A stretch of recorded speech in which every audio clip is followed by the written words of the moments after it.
अमूमन हमने देखा है कि पुलिस वाले हमेशा law and order he maintain करते हुए दिखते हैं, यूनिफॉर्म में रहते हैं और अमूमन क्राइम कंट्रोल करते हैं। लेकिन आज मैं आपको एक ऐसे शख्स से मिलाने वाली हूं जो पुलिस की वर्दी में गांधी का रोल भी अदा करते हैं। मेरे साथ आज मौजूद हैं दिल्ली पुलिस के special commissioner robin Hibu. Sir, मेरा सबसे पहला सवाल है, लॉ एंड ऑर्डर आप मुस्तैदी से मेंटेन करते हैं, लेकिन बावजूद उसके आप जो है थोड़ा वक्त निकालते हैं और समाज के लिए बड़े बड़े काम करते हैं, इसीलिए आपको ये उपाधि भी दी गई है वर्दी में गांधी।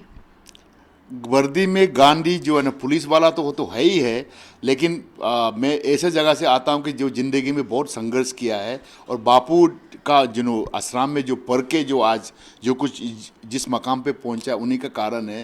तो जो कुछ जो कर सकता हूँ, एनजीओ हेल्पिंग हैंड और मेरे जो अपना गांव के लिए, अपना जो जगह के लिए कर रहा हूँ, सारा जो कुछ बन पाता है नई पीढ़ी को हम मद्देनजर रखते हुए, ताकि हमारा देश आगे बढ़े जैसा बापू की राह पे चल के।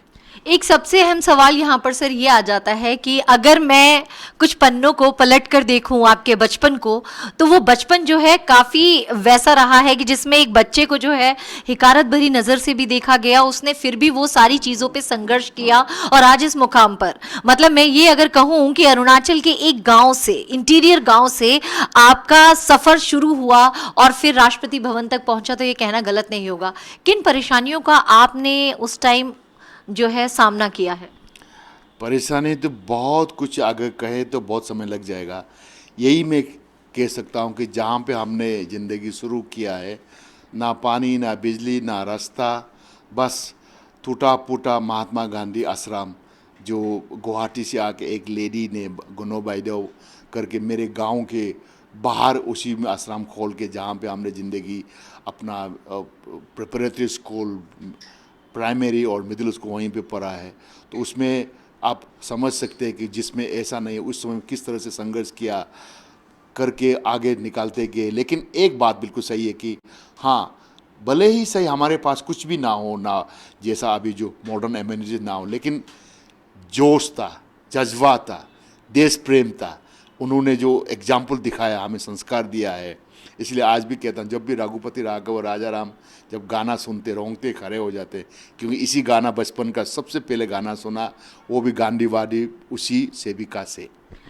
आज आप जो है मतलब अरुणाचल के पहले आईपीएस हैं और आज आपका ये मुकाम है, आप डीजी रैंक के ऑफिसर हैं सर।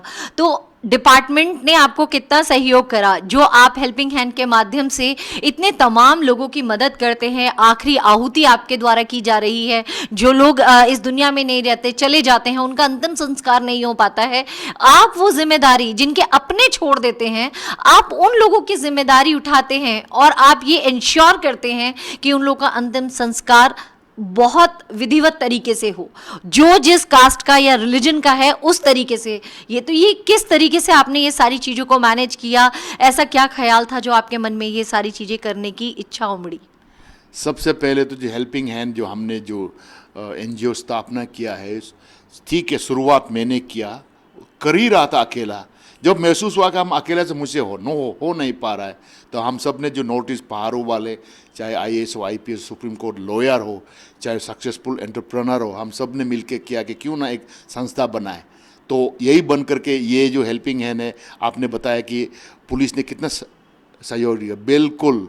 राष्ट्रपति जी ने भी मुझे बहुत मदद किया, बाकी आईएएस ने भी मदद किया, आईपीएस ने भी मदद किया, और बाकी लोग भी जो मदद करते हैं। लेकिन ये बात है कि हमारा देश में अच्छे लोगों की कमी नहीं है, कि एक अच्छा संस्था होना है जहाँ के वो दे सके। इस बात को मैं हमेशा बोलता हूँ कि दिल्ली में बहुत, मैं एसीपी, डीसीपी, अब जॉइंट सीपी, स्पेशल सीपी बन गया हूँ। कौन कहता दिल्ली वालों का दिल नहीं है? अरे दिल तो है, लेकिन हमें अच्छा चाहिए, अच्छा गांधी चाहिए, नेहरू चाहिए, भगत सिंह जैसे, जिसको कि हम अब सब कुछ दे सके। तो इसीलिए जो पहाड़ों से जो कैसे आया, जो मेरा ये मानना है कि जब वहाँ से आते हैं, बहुत सा मुश्किलें हमें झेलना होता है, ज़िंदगी में बहुत तकलीफ़ें सहना होता है, हमारा पास फैसिलिटी नहीं है।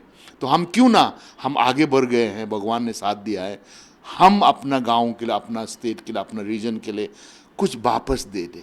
तो उसी में हेल्पिंग हैंड उसी मकसद से चल रहा है कि ताकि हम अपना कामयाबी से कुछ पल निकाल के कुछ उसमें से जो आमदनी निकाल के क्यों ना हम अपना, जिनका पास नहीं है, जो पहाड़ों में इंतज़ार कर रहे हैं, जिनका कोई उम्मीद नहीं है, जिनका कोई राह दिखाने वाला नहीं है, इसी को हम मद्देनजर रखते कर रहे हैं। 1 नंबर। 2 नंबर, हम इस पहाड़ों से जो आते हैं सिटीज़ में, उनके लिए भी जो जब आ जाते हैं, हर किसी को नसीब नहीं होता अच्छा नौकरी मिले, अच्छा उसको रहन सहन मिले। ज़्यादातर लोग स्किल ट्रेनिंग करने के बाद में सिटीज़ में आते हैं नौकरी वोकरी करने के लिए। जब वो यहाँ आ जाते हैं तो उनका अलग ही दुनिया है, पैसा कम मिलता है, भाषा नहीं जानते हैं, कभी कभी डिस्क्रिमिनेशन हो जाते हैं, अगर मौत हो जाती है तो कोई नहीं होता है। तो इसीलिए हमने आखिरी आहुति ये इसीलिए किया कि ताकि कोई भी पहाड़ों से आके अगर कोई भी हिंदुस्तान की सिटी में मर जाता है, हम हैं आपके साथ। अगर आपको कोई भी पक्षपात कर रहा है, अगर पुलिस भी सुनाई नहीं हो रहा तो हम लोग है। वैसे हम लोग पूरा अवेयरनेस तो कर ही रहा है कि हर एक, हम पुलिस वालों को सेंसिटाइज करा रहा है कि इस देश को एकता और अनेकता को पहाड़ों के आने वाला भी हिंदुस्तानी है बोल के।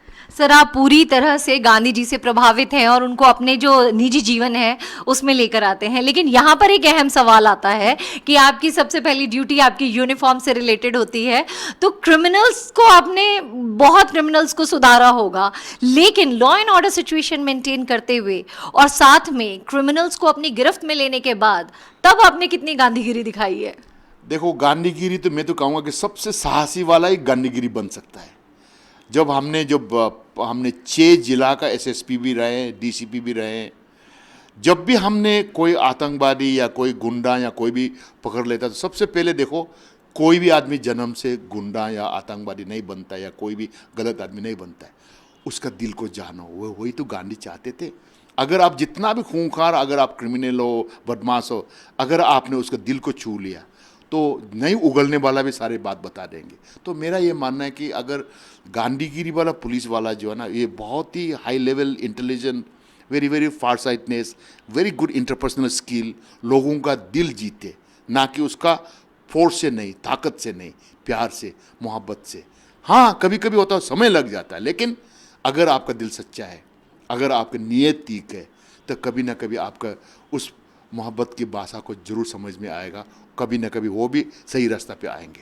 अगर मैं पुलिस डिपार्टमेंट की बात करूं और यहाँ के इवन जर्नलिस्ट ग्रुप की भी बात करूं तो आपको कहा जाता है वर्दी में गांधी, और अगर मैं अरुणाचल के लोगों से बात करूं तो वो ये कहते हैं अरुणाचल का गांधी।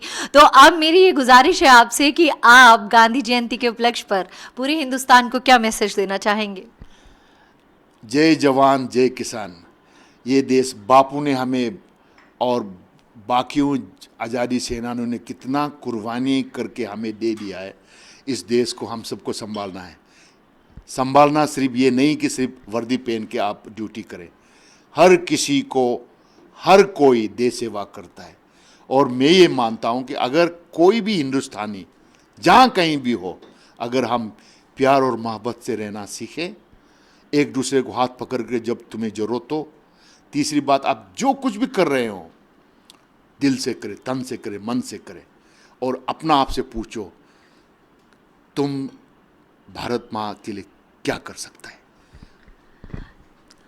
लॉ एंड ऑर्डर भी मेंटेन किया जा सकता है गांधीगिरी से। हमेशा दबाव से या आक्रोश के साथ ही चीजें कंट्रोल नहीं होती, बस दिल में वो जज्बा होना चाहिए। मिताली चंदोला, सहारा न्यूज़ ब्यूरो, दिल्ली।